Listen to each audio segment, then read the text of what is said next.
La caída de la casa de User. Edgar Allan Poe. Durante todo un largo día de otoño, triste, pesado y sombrío. De aquellos en que cuelgan las nubes opresivamente bajas en el firmamento, atravesaba solo, a caballo, un monótono erial para encontrarme al fin, conforme avanzaban las sombras de la noche, al frente de la melancólica casa de User.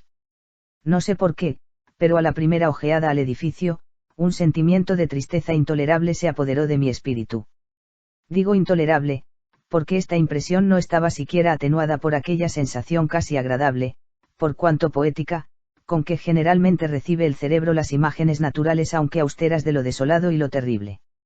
Miraba la escena que se desarrollaba ante mis ojos, la casa y las simples líneas del paisaje de los alrededores del dominio, los muros helados, las ventanas semejando cuencas vacías, unos cuantos lozanos juncos y algunos blancos troncos de árboles moribundos. Mirábalo todo con depresión de ánimo tan profunda que solo puede compararse con propiedad al despertar de los sueños de un fumador de opio, al amargo ingreso a la vida, al desgarramiento horrible de los velos. Sentíase tal frialdad, tal desfallecimiento, tal angustia del corazón, una melancolía tan irremediable de la mente, que ningún estímulo era capaz de impulsar la imaginación hacia la idea de lo sublime. ¿Qué era aquello? Me detengo a pensar, aquello que enervaba tanto en la contemplación de la casa de User. Misterio insoluble, ni tan siquiera podía luchar con las sombrías fantasías que acudían en tropel a mi mente cuando trataba de investigarlo. Me veía obligado a volver a la poco satisfactoria conclusión de que existe indudablemente cierta combinación de objetos sencillos que tiene la facultad de afectarnos en tal manera, aun cuando el análisis de esta facultad resida en consideraciones superiores a nuestra capacidad. Era muy posible, reflexionaba yo, que simplemente un arreglo diverso de los detalles de la escena, de los toques del cuadro, fuera suficiente para modificar y anular quizá por completo su cualidad de impresionar tristemente, y raciocinando así, encaminé mi cabalgadura hacia la margen escarpada de un negro y cárdeno lago que yacía con brillo inmóvil cerca de la morada. Miré abajo, y pude contemplar en el fondo con estremecimiento más vivo aún la imagen refleja e invertida de las grises júnceas. De las ramas de los árboles semejando espectros, y de las ventanas que aparecían como cuencas vacías. A pesar de todo, me disponía a permanecer algunas semanas en aquella mansión fatídica. Su propietario, Roderick User, era uno de los mejores camaradas de mi juventud, pero habían transcurrido muchos años desde nuestra última entrevista. Recientemente, sin embargo, había recibido una carta suya en una lejana comarca del país, la cual por su estilo desatinadamente apremiante no admitía otra respuesta que la personal. La misiva dejaba ver gran agitación nerviosa. Hablaba de aguda enfermedad física, de ciertos desórdenes mentales que le oprimían, y de su deseo ardiente de verme por ser su mejor y, a decir verdad, único amigo íntimo, esperando que el placer de mi compañía procurase algún alivio a su malestar. La manera en que todo esto estaba redactado, el alma que ponía visiblemente en su petición, no me permitieron vacilar, y cedí al punto a sus deseos, que solo consideraba en aquel momento una original solicitud. Aun cuando habíamos estado íntimamente asociados en nuestra juventud, sabía yo en realidad muy poco acerca de mi amigo. Su reserva habitual era excesiva. Tenía noticia, sin embargo, de que su familia, muy antigua, se había distinguido desde tiempo inmemorial por una sensibilidad peculiar de temperamento que se desplegaba a través de las edades en muchas obras de arte exaltado, manifestándose últimamente en frecuentes donativos de munificente y discreta caridad, como también en apasionada devoción a las complejidades del arte musical de preferencia a sus bellezas convencionales y fácilmente comprensibles. Conocía además el hecho, digno de tenerse en cuenta, de que los vástagos de la raza de User, muy respetada en todo tiempo, jamás habían dado vida a ninguna rama lateral vigorosa, en otras palabras, que la familia entera estaba representada por su descendencia directa y que siempre había acontecido lo mismo con pequeñas y temporales diferencias. Esta deficiencia, consideraba yo, enlazando en el pensamiento la armonía perfecta de la índole de aquella circunstancia con la individualidad característica de los descendientes de la casa de User, y calculando la posible influencia que la falta de ramas colaterales podía haber ejercido en un lapso de varias centurias por la consiguiente transmisión directa de padres a hijos del patrimonio junto con el nombre, era indudablemente la razón de haberse identificado ambos de tal suerte, que el título original de la propiedad quedó al fin absorbido en la singular y ambigua denominación de casa de User que parecía incluir a la vez, en la mente del pueblo que la usaba, el nombre de la familia y el nombre de la mansión. He dicho que mi infantil experimento de mirar al fondo del estanque tuvo como único resultado agravar más aún mi primera y extraña impresión. Es indudable que la conciencia del rápido desarrollo de mi superstición, por qué no llamarla ahí, sirvió solo para acrecentarla. Tal es, como lo sabía hace mucho tiempo, la ley paradójica de todos los sentimientos que tienen por base el terror. Y puede muy bien haber sido esta la única causa de que, al levantar mis ojos desde la reflexión del lago hasta la verdadera mansión, brotara en mi mente una fantasía singular, fantasía tan ridícula en verdad, que debo mencionarla siquiera sea para demostrar la intensidad de las sensaciones que me agitaban. Había trabajado tanto mi imaginación, que llegué a persuadirme de que flotaba alrededor de la casa y sobre el dominio entero, una atmósfera peculiar, propia solo de la mansión y de sus cercanías, atmósfera que no tenía afinidad alguna con el ambiente general sino que ascendía de los árboles marchitos, del valle gris, del taciturno lago, un vapor misterioso y maligno, tétrico, pesado, aplomado y apenas perceptible. Sacudiendo de mi espíritu aquello que debe haber sido un sueño, examiné minuciosamente el verdadero aspecto del edificio. Su carácter principal parecía residir en su gran antigüedad. El descoloramiento producido por los años era enorme. Hongos microscópicos cubrían todo el exterior, colgando desde los aleros en fino tejido. Sin embargo, en conjunto, estaba lejos de extraordinaria destrucción. Ningún trozo de la obra de albañilería había sufrido, y parecía incompatible la perfecta adaptación de sus partes con la ruinosa condición de las piedras por separado. Había allí algo que me hacía recordar la aparente integridad de ciertas labores antiguas de ebanistería consumiéndose durante largos años en algún descuidado artesonado sin recibir jamás un soplo del aire exterior. Fuera de estas manifestaciones de decadencia general, el edificio daba pocas muestras de instabilidad. Quizás el ojo de un observador atento habría descubierto una hendedura apenas perceptible que se extendía en zigzag sobre el muro fronterizo, desde el techado hasta perderse en las lóbregas aguas del estanque. Notaba yo todas estas circunstancias mientras seguía una corta calzada que conducía a la casa. Un criado que me aguardaba tomó mi caballo, y yo penetré bajo la gótica arquería del vestíbulo. Un lacayo silencioso y de paso furtivo me condujo a través de obscuros e intrincados pasadizos hasta el estudio de su amo. Mucho de lo que veía al pasar contribuía, sin saber cómo, a aumentar las vagas impresiones de que he hablado. Aun cuando más o menos todos los objetos que me rodeaban, los tallados y artesonados, las sombrías tapicerías de los muros, la negrura de ébano del piso, y los fantásticos trofeos heráldicos que vibraban a mi paso me eran familiares desde la infancia, y aun cuando yo no vacilaba en reconocerlo así, sorprendíame a mí mismo el extraño efecto que producían en mi imaginación estas ordinarias imágenes. En una de las escaleras encontré al médico de la familia. Parecióme que su rostro tenía una expresión mezcla de baja astucia y de perplejidad. Acercóse a mí con vacilación y siguió adelante. El lacayo abrió entonces una puerta y me introdujo a la presencia de su amo. La cámara en que me encontraba era grande y elevada. Las ventanas largas, estrechas y ojivales se abrían a tanta distancia del negro pavimento de roble que eran inaccesibles desde el interior. Débiles rayos de luz filtrábanse a través de los enrejados cristales y bastaban para hacer visibles los objetos principales situados cerca de allí, pero la vista se afanaba en vano por descubrir los ángulos lejanos de la habitación o los detalles de la obra de talla de los artesonados de la bóveda. Obscuras draperías pendían de los muros. La mueblería era profusa, antigua, incómoda, y estaba hecha jirones. Libros e instrumentos de música diseminados acá y allá no lograban prestar vida a la escena. Sentí que respiraba una atmósfera de pesadumbre. Un ambiente de melancolía tenaz, profunda e irremediable flotaba y se difundía por doquier. A mi entrada, User se levantó de un sofá donde yacía completamente acostado y me saludó con efusiva vivacidad, que me pareció al principio tener mucho de la exagerada cordialidad y del esfuerzo amable del hombre de mundo en Nulle. Una ojeada a su semblante me convenció pronto, sin embargo, de su sinceridad. Nos sentamos, y durante algunos minutos, en tanto que él guardaba silencio, examinábale yo con un sentimiento mezcla de piedad y de terror. Jamás hombre alguno ha sufrido, seguramente, alteración tan terrible en un corto espacio de tiempo como Roderick User. Con dificultad pude admitir la identidad del pálido espectro que aparecía ante mis ojos con la del compañero de mi temprana juventud, aun cuando los rasgos de su fisonomía habían sido notables en todo tiempo.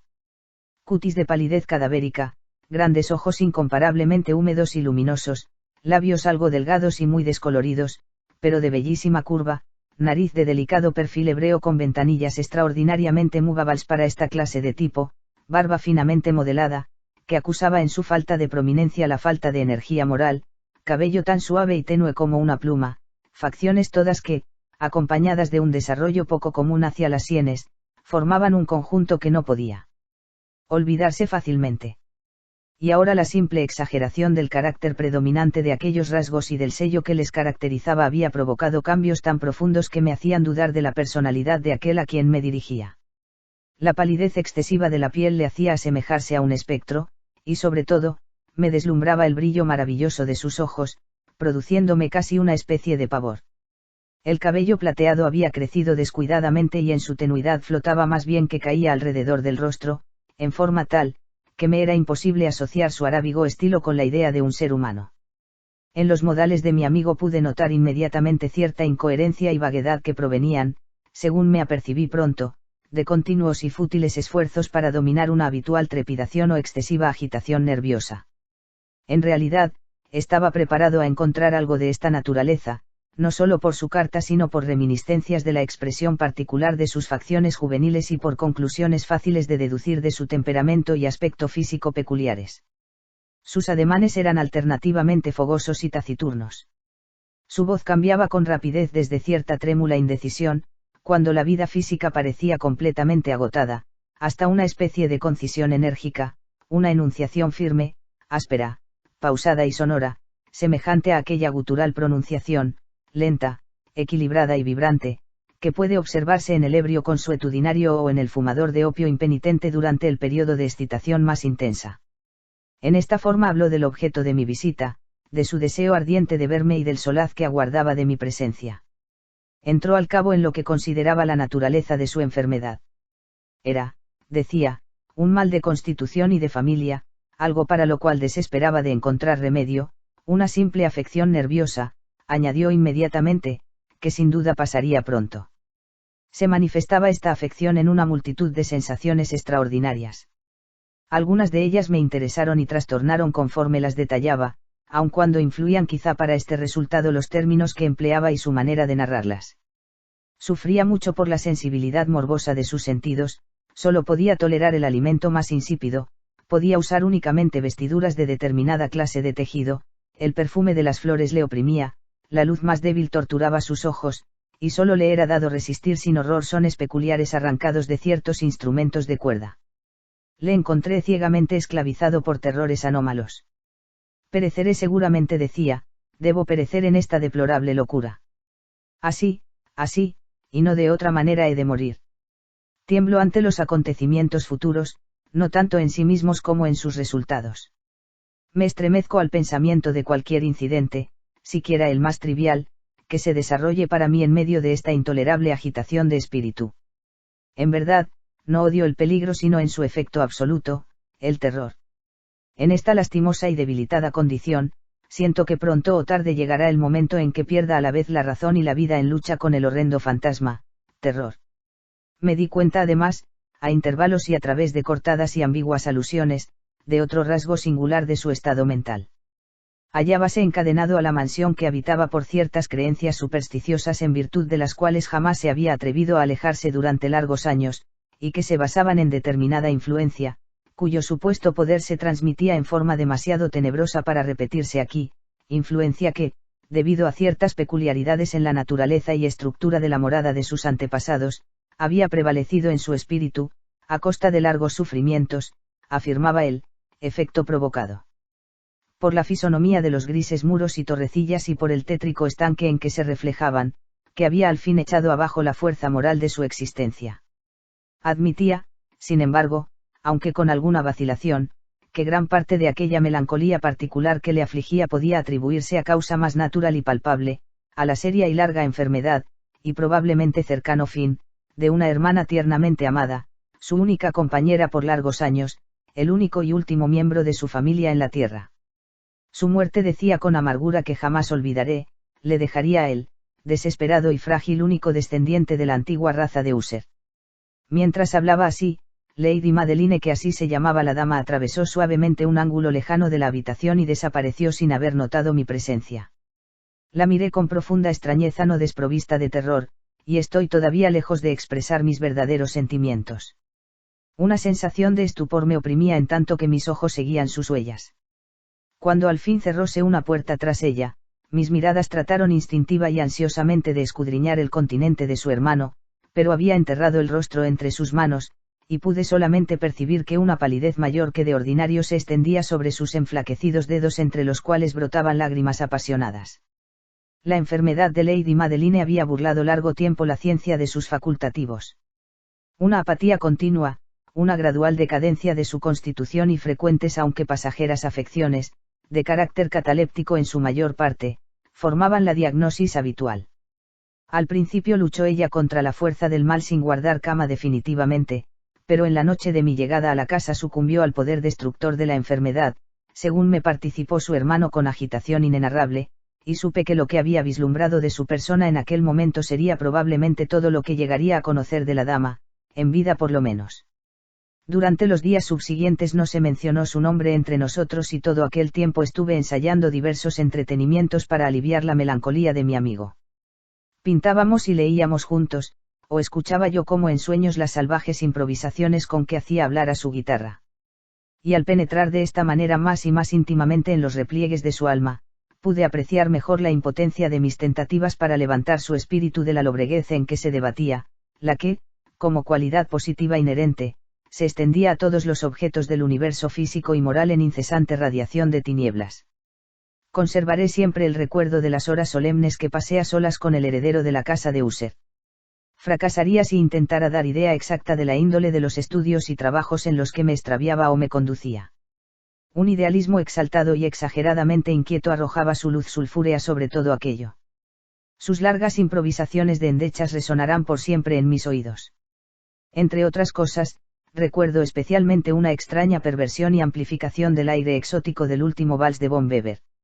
De las pinturas creadas por su complicada fantasía y que se definían toque a toque en cierta vaguedad que me hacía correr escalofríos, estremeciéndome sin saber por qué, de aquellos cuadros tan vívidos que aún se conserva su imagen ante mí, trataría en vano de expresar algo más que una pequeñísima parte capaz de encerrarse en el compás de la palabra escrita. Por su simplicidad intensa, por la pureza de su diseño, atraían aquellos cuadros, y sobrecogían la atención de manera indecible. Si algún mortal pintó alguna vez la idea, aquel mortal era ciertamente Roderick Usher. Para mí, en las circunstancias que me rodeaban, brotó al fin de estas extrañas fantasías que imaginaba el hipocondríaco para arrojarlas sobre la tela, una sensación intensa de intolerable pavor, de que no era sombra siquiera la que me hacía experimentar la contemplación de las tétricas, en verdad, pero demasiado concretas imágenes de Fuseli. Una de las fantásticas creaciones de mi amigo, que no procedía con tan absoluto exclusivismo del espíritu de abstracción, puede describirse siquiera débilmente con palabras. Era un pequeño cuadro representando el interior de una bóveda o túnel inmensamente largo y rectangular con muros bajos, blancos y pulidos, sin interrupción ni detalles. No se veía orificio alguno en toda su extensión, ni podían descubrirse antorchas ni otro foco alguno de luz artificial, y, sin embargo, un torrente de luz intensa brillaba por todas partes, bañando el conjunto en lúgubre e inadecuado esplendor. He hablado ya de la condición mórbida de sus nervios auditivos que hacía insoportable toda música al paciente, salvo determinados sones de los instrumentos de cuerda. Quizás y los estrechos límites en que se confinaba él mismo al tocar la guitarra eran, en gran parte, lo que daba vida a la índole fantástica de su ejecución. Mas no puede atribuirse a idéntica causa la férvida facilidad de sus improvisaciones. Era sin duda el resultado, tanto en la música como en las palabras de sus desordenadas lucubraciones, pues que a menudo se acompañaba él mismo con rimas verbales improvisadas, de aquella intensa concentración y reacción a la cual aludía anteriormente, y que solo es dado observar en momentos determinados de gran excitación artificial. Puedo recordar fácilmente las palabras de una de aquellas rapsodias. Sin duda me impresionaron con mayor viveza conforme la escuchaba, en razón del encubierto o simbólico desarrollo de su argumento en que imaginaba yo discernir por vez primera en Usher la plena conciencia del bamboleo de su elevada razón en su santuario. Los versos, que se titulaban El Palacio Hechizado, decían más o menos, si no exactamente, como sigue. En el más fresco de nuestros valles de ángeles buenos solaz, en cierto tiempo un regio palacio, resplandeciente, erguía su faz. Era en los dominios del rey pensamiento. Nunca serafines desplegaron las alas sobre morada más bella. Todo esto ocurría en remoto pasado. Pendones amarillos, gloriosos, dorados, en su cúspide veíanse flamear. Y el céfiro gentil, que en aquel tiempo feliz jugueteaba de la mansión en redor, por las almenas soberbias y blancas como alado perfume escapó. Peregrinos transeúntes de aquel feliz valle, a través de ventanas translúcidas, veían sombras de espíritus agitándose armónicamente y a compás de templado laúd, alrededor de un magnífico trono donde brillaba el monarca, nacido en la púrpura y digno de tal esplendor. Cubierta de rubíes y perlas la puerta del palacio estaba, y por ella cruzaba flotando centelleante, una multitud de ecos cuyo deber grato y único era entonar con voz de sin par melodía de su rey el talento y cordura. Pero el mal, de tristezas vestido, asaltó del monarca el estado. Ah. Lloremos, que jamás lucirá nuevo día para él, desolado. Y del castillo la aureola de gloria, una vez floreciente y purpúrea, solo es ya de antiguas edades, la historia perdida, enterrada. Los viajeros que hoy cruzan el valle ven reflejarse en las rojas ventanas grandes sombras en anza fantástica girando a discorde son. Y por la lívida puerta, al igual que un torrente espantoso, para siempre una turba monstruosa precipítase y ríe, la sonrisa olvido. Recuerdo muy bien que la inspiración de esta balada nos llevó a cierto orden de ideas acerca de las cuales expresó User una opinión que menciono aquí, no en razón de su novedad pues otros hombres pensaron ya del mismo modo, sino por la tenacidad con que él la sostenía. Esta opinión, en tesis general, se refería a la sensibilidad de las plantas, pero en la desordenada fantasía de mi amigo asumía carácter más atrevido y traspasaba en determinadas condiciones, las leyes del reino inorgánico. Me faltan palabras para expresar la magnitud, el ardiente abandono de su convicción. Dicha creencia, sin embargo, se relacionaba como aludí anteriormente con las piedras grises de la casa de sus antepasados. Las condiciones de sensibilidad se habían tenido en cuenta, imaginaba él, en el arreglo de tales piedras, en el orden de su colocación, así como en la disposición de los hongos que las cubrían y de los marchitos árboles que se conservaban en los alrededores, y, sobre todo, en el largo tiempo que este arreglo se había respetado y en su reflexión en las quietas aguas del estanque.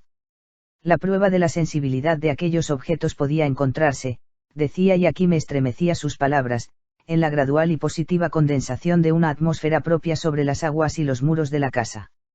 Sus efectos podían descubrirse fácilmente, añadió, en aquella muda, pero poderosa y terrible influencia que había encauzado por varias centurias los destinos de su familia, y le había convertido a él en lo que yo veía, en lo que era en la actualidad. Nuestros libros, los mismos que durante largos años habían constituido gran parte de la existencia mental del enfermo, guardaban como puede suponerse, estrecha analogía con este personaje de leyenda.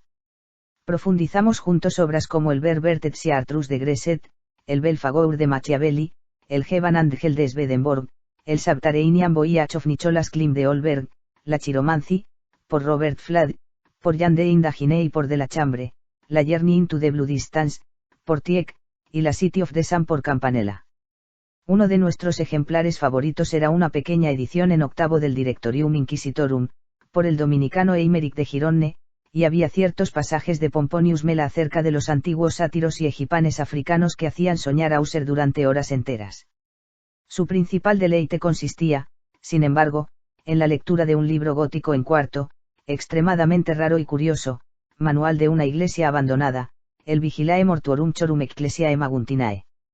No pude dejar de recordar el salvaje ritual de aquella obra y pensar en su probable influencia sobre el hipocondriaco, el día en que después de informarme bruscamente de que Lady Madeline había fallecido, me manifestó su intención de conservar el cadáver durante una quincena en alguna de las numerosas bóvedas que existían en los muros del edificio, antes de proceder a su definitiva inhumación.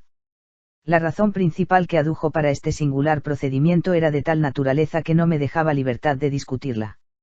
Sentíase el hermano inclinado a esta resolución, según explicó, a causa de los extraños síntomas de la enfermedad de la difunta, de ciertas interrogaciones acres e importunas de parte de los médicos y de la situación lejana y a la intemperie que ocupaba el cementerio de la familia. No negaré que al rememorar el siniestro continente del personaje a quien encontré en la escalera el día de mi llegada a la casa, se me pasaron todos los deseos de oponerme a aquello que después de todo solo consideraba inofensiva y de ninguna manera extraordinaria precaución. A petición de User, yo mismo le ayudé en las disposiciones para el entierro temporal. Después de colocado el cuerpo en el ataúd, nosotros solos lo condujimos al lugar de su descanso. La bóveda en que lo depositamos, cerrada por tan largo tiempo que nuestras antorchas oscilaron en su pesada atmósfera, nos dejó poca oportunidad para pesquisas minuciosas, era pequeña, húmeda, y estaba absolutamente desprovista de medio alguno para recibir la luz, quedando situada a gran profundidad exactamente debajo de la parte del edificio que correspondía a mi cuarto de dormir. Aparentemente se había usado en remotas épocas feudales como calabozo de la peor especie, y en los últimos tiempos como depósito de pólvora o cualquiera otra substancia combustible, pues parte del pavimento y todo el interior de un largo pasillo abovedado que allí conducía, estaban cuidadosamente revestidos de cobre. La puerta, de hierro macizo, estaba también protegida de manera análoga. Su enorme peso producía un chirrido en extremo áspero y discordante al girar sobre los goznes. Después de depositar nuestra lúgubre carga sobre algunos soportes en esta mansión de horror, nos volvimos a medias hacia el ataúd todavía sin cerrar para contemplar el rostro de la ocupante. Lo primero que atrajo mi atención fue la sorprendente semejanza que existía entre la hermana y el hermano, y entonces User, adivinando tal vez mis pensamientos, murmuró algunas palabras por las cuales comprendí que la muerta y él eran gemelos, y que siempre se había dejado notar entre ellos cierta simpatía de constitución apenas explicable. Nuestras miradas no se detuvieron largo tiempo sobre la difunta, porque no podíamos contemplarla sin terror. El mal que postró a Lady Madeline en plena madurez de su juventud, dejóla, como sucede en todas las enfermedades de carácter esencialmente cataléptico, la ironía de un débil sonrosado en el seno y en el semblante, y aquella lánguida y misteriosa sonrisa, tan terrible en los dominios de la muerte. Colocamos la tapa en su sitio fijándola con tornillos y, después de asegurar la puerta de hierro, volvimos penosamente a las habitaciones altas de la casa, tan tétricas casi como el lugar que acabábamos de abandonar. Después de algunos días de amargo pesar, presentóse un cambio notable en los síntomas del desorden mental que afligía a mi amigo. Su manera de ser cambió enteramente. Olvidaba o descuidaba sus ocupaciones ordinarias. Vagaba de pieza en pieza con paso precipitado, desigual y sin objeto. Su palidez asumía tonos aún más cadavéricos, a ser posible, pero la lumbre de sus ojos habíase extinguido por completo. La aspereza incidental de su voz no se dejaba oír ya más, y cierto estremecimiento convulsivo, como de excesivo terror, caracterizaba habitualmente su lenguaje. En ocasiones parecíame que su mente turbada luchaba sin cesar con algún opresor secreto, para revelar el cual necesitaba apelar a todo su valor, pero otras veces me veía obligado a juzgar todas estas manifestaciones como simples extravagancias provocadas por su locura, porque notaba que se quedaba mirando al vacío horas enteras en actitud de profunda atención, como si escuchara sonidos imaginarios. No es de extrañar que su estado me aterrorizara, me contagiara. Sentía ya que se apoderaba de mí por grados la influencia desordenada de sus fantásticas y perturbadoras supersticiones.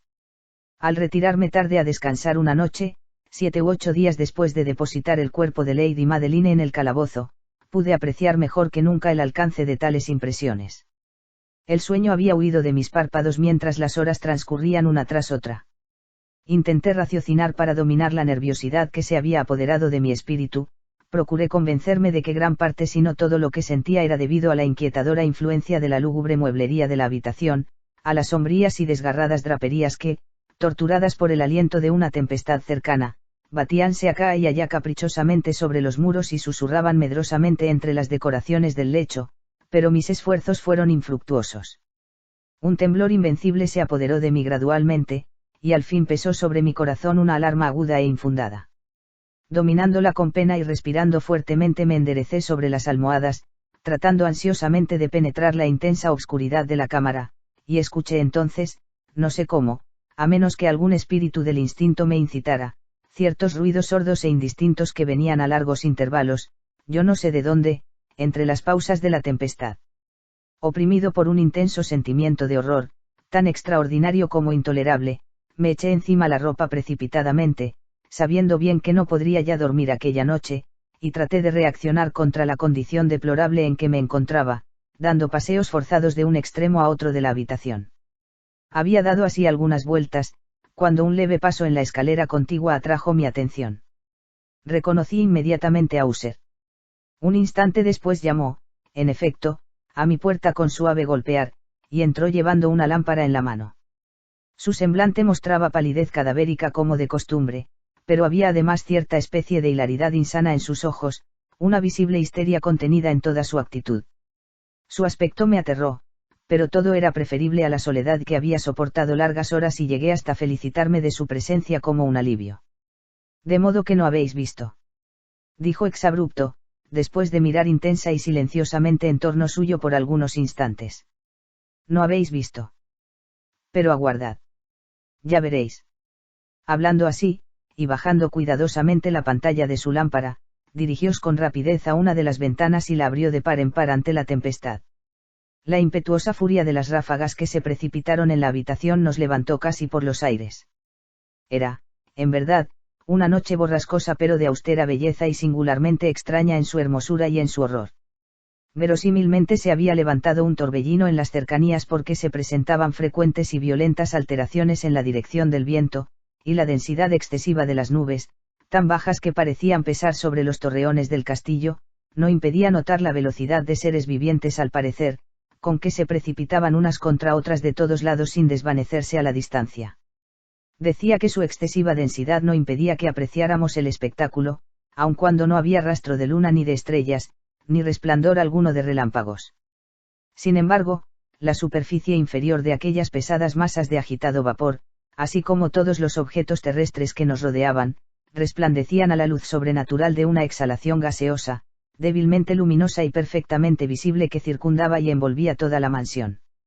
No debéis presenciar este espectáculo, no lo presenciaréis, exclamé dirigiéndome a User y estremeciéndome, mientras le arrastraba con suave violencia desde la ventana hasta un asiento. Estas manifestaciones que os perturban son simplemente fenómenos eléctricos bastante comunes, o quizá puedan también derivar su fantástico origen de los pesados miasmas del lago. Cerremos esta ventana, el aire está frío y es peligroso en vuestras condiciones. He aquí uno de vuestros romances favoritos.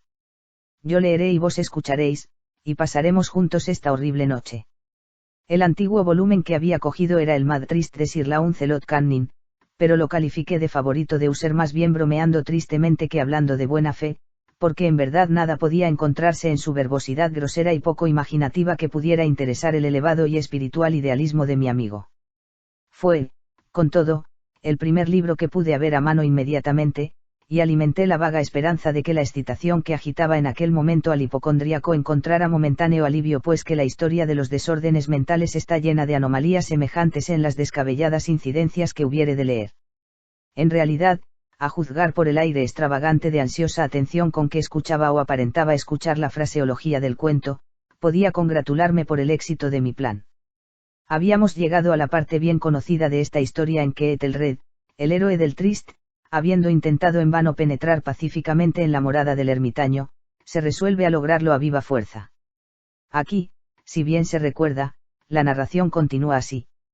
Entonces Ethelred, que naturalmente poseía un valeroso corazón y se sentía además muy potente en aquel momento por virtud del vino que había bebido, no perdió más tiempo en parlamentar con el ermitaño, que usaba en verdad de obstinado y malicioso proceder, sino que, sintiendo la lluvia que caía sobre sus hombros y temiendo que arreciara la tempestad, levantó su maza y a grandes golpes abrió pronto en las planchas de la puerta un hueco suficiente para su mano armada del guantelete y, tirando de allí fuertemente, rompió y desgajó y destrozó todo de manera tal que el estrépito de la seca y resonante madera alarmó a todo el mundo repercutiendo a través de la selva.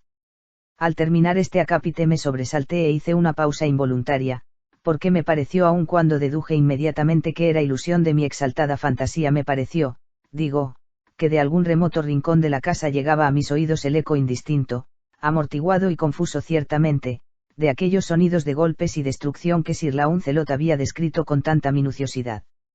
Sin duda alguna era solamente cualquiera coincidencia que despertó mi atención entre el rechinar de las vidrieras y los ruidos combinados de la borrasca todavía en aumento en el exterior. Nada había seguramente en el rumor que pudiera interesarme o inquietarme. Proseguí la historia. Pero el soberbio campeón Ethelred, al atravesar la puerta, se sintió dolorosamente sorprendido e irritado de no encontrar rastro alguno del astuto ermitaño, sino en su lugar un dragón escamoso, de prodigioso tamaño y lengua ígnea que hacía de centinela delante de un palacio de oro, pavimentado de plata, y pendiente del muro veíase un escudo de brillante bronce con la siguiente leyenda grabada. Quien aquí penetra es conquistador, ganará el escudo quien mate al dragón, y entonces Ethelred, levantando su maza, hirió en la cabeza al dragón, el cual se desplomó a sus plantas rindiendo su pestilente aliento con tan hórrido, agudo y penetrante alarido que Ethelred se vio precisado a cubrirse los oídos con las manos para defenderse del pavoroso ruido del que nada análogo había escuchado hasta entonces. Aquí me detuve de nuevo bruscamente, esta vez con sentimiento de profundo estupor, porque no podía caberme la menor duda de que en el mismo instante había oído en realidad, aun cuando me fuera imposible indicar la dirección, un grito ahogado y aparentemente lejano, pero áspero, prolongado y extraño, un sonido discordante, exacta reproducción de lo que mi fantasía había ya evocado como el sobrenatural alarido del dragón descrito por el romancero. Oprimido como me sentía por mil encontradas sensaciones en que predominaban la angustia y un excesivo terror a causa de la segunda y más extraordinaria coincidencia, tuve aún la presencia de espíritu necesaria para evitar que se excitara con cualquiera observación la sensitiva nerviosidad de mi compañero. No estaba seguro de que se hubiera apercibido de aquellos rumores, a pesar de que indudablemente mostraba extraña alteración en su conducta en los últimos minutos. Desde el sitio que ocupaba frente a mí había arrastrado su silla poco a poco hasta dar cara a la puerta de entrada de la habitación, de modo que apenas podía yo distinguir parcialmente sus facciones, aunque me parecía que sus labios temblaban como si estuviese murmurando palabras ininteligibles. Su cabeza había caído sobre el pecho, pero yo sabía que no estaba dormido, pues en una ojeada furtiva a su perfil descubrí uno de sus ojos rígidamente abierto. El movimiento de su cuerpo difería también de su manera habitual, porque se mecía de un lado a otro con ondulación suave, uniforme y constante. Notando todo esto con rapidez, reasumí la narración de Sir Launcelot que proseguía así. Y habiendo escapado el campeón en esta forma a la furia tremebunda del dragón, y recordando el bronceado escudo y la ruptura del encanto que allí residía, empujó el cuerpo de la fiera lejos de su paso y avanzó valerosamente sobre el plateado pavimento del castillo hasta el lugar donde estaba el escudo pendiente del muro, el cual no aguardó, en verdad, que el héroe hubiese llegado, sino que cayó espontáneamente a sus pies sobre el pavimento de plata con inmenso estruendo y horrísono sonido. Retumbante. No habían terminado mis labios de proferir estas palabras cuando, semejando en realidad un escudo de bronce que cayera pesadamente en aquel mismo instante sobre un pavimento de plata, pude oír distintamente una metálica, hueca y estridente aunque ahogada repercusión. Completamente trastornado, me levanté de un salto, pero el mesurado balanceo de User continuó sin interrupción. Me abalancé hacia el asiento que ocupaba. Sus ojos estaban fijos y en toda su figura triunfaba una rigidez de piedra. Mas tan pronto como coloqué una de mis manos en su hombro, sentí un fuerte estremecimiento en todo su cuerpo, una sonrisa marchita tembló sobre sus labios, y vi que hablaba en un murmullo bajo, precipitado e ininteligible, como inconsciente de mi presencia. Inclinándome muy cerca sobre él, pude al fin beber la horrenda importancia de sus palabras. ¿No lo oís? Sí, yo lo oigo y lo había oído. Muchos, largos minutos, muchas horas, muchos días lo he oído. Pero no me atrevía, oh, misericordia. Miserable de mí. No me atrevía a hablar. La hemos enterrado viva. No decía yo que mis sentidos son muy agudos. Ahora os digo que percibí sus primeros y débiles movimientos en el hueco ataúd. Los oí hace muchos días, pero no me atrevía, no tenía valor de hablar. Y ahora esta noche. Ethelreda. Ah. El quebrantamiento de la puerta del ermitaño, el clamor de muerte del dragón y el estrépito del escudo. Digamos mejor, el hendimiento del ataúd, el chirrido de las puertas de hierro de su prisión, y su lucha en el pasillo revestido de cobre de la bóveda. Oh. ¿Dónde escapar? Por ventura no estará ella aquí dentro de poco. No se apresurará a vituperarme por mi precipitación. No he oído, acaso, sus pasos en la escalera. No he escuchado el pesado y horrible latir de su corazón. Insensato. Aquí se puso en pie furiosamente y gritó sílaba por sílaba, con tal fuerza que parecía iba a rendir el ánima, insensato. Os digo que ella se encuentra en este instante delante de la puerta. Como si la energía sobrehumana de su enunciación hubiese tenido el poder de un conjuro, los enormes bastidores antiguos a que señalaba User corrieron hacia atrás suavemente en el mismo instante sus pesadas garras de ébano. Era efecto de las impetuosas ráfagas, pero, delante de aquellas puertas erguíase la alta y amortajada imagen de Lady Madeline de User. Había sangre en sus blancas vestiduras y señales de lucha cruel en toda su enflaquecida figura. Detúvose por un momento temblando y bamboleándose en el umbral, y luego, con sordo y lúgubre gemido se desplomó pesadamente sobre su hermano y, en las violentas convulsiones de su real y esta vez postrera agonía, le trajo al suelo cadáver, víctima de los terrores que él mismo se había anticipado. Huí despavorido de aquella cámara y de aquella mansión. La tempestad bramaba todavía en plena furia cuando yo me encontré cruzando la antigua calzada. De pronto brilló a lo largo del camino una luz inusitada, y yo me volví para averiguar de dónde procedía este rayo sobrenatural, pues la vasta morada y sus sombras era lo único que dejaba tras de mí. La radiación brotaba de una luna llena y de un rojo sangriento en su ocaso, y resplandecía vivamente sobre aquella hendedura apenas perceptible de que he hablado y que se extendía en cistas desde la techumbre del edificio hasta su base. En tanto que miraba, la hendedura se ensanchó rápidamente, hubo luego una ráfaga furiosa del remolino, el orbe entero del satélite estalló al mismo tiempo ante mis ojos, mi cerebro osciló mientras veía los potentes muros abriéndose en dos partes, oyóse un prolongado y tumultuoso estruendo semejante a millares de voces de las aguas, y el profundo y tétrico lago que yacía a mis pies cerróse sombría y silenciosamente sobre los fragmentos de la casa de User. Fin de la narración. La caída de la casa de User. Edgar Allan Poe.